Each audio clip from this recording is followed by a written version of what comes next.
Simula pa lang ng taong 2025 ay grabe na ang pagpapakilig ni Janine Gutierrez at Jericho Rosales sa social media.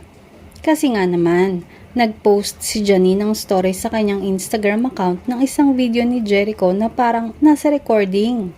At agad naman itong nirepost ni Jericho sa kanyang story din at sinagot ang caption ng aktres.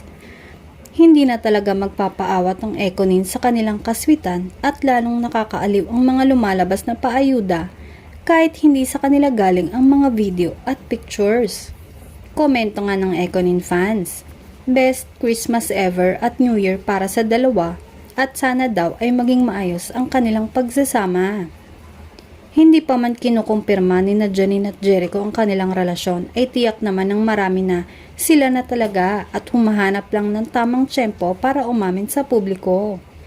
Samantala, good news naman para sa kanilang mga fan dahil may bagong proyekto ang Ekonin na tiyak na panonoorin ng publiko.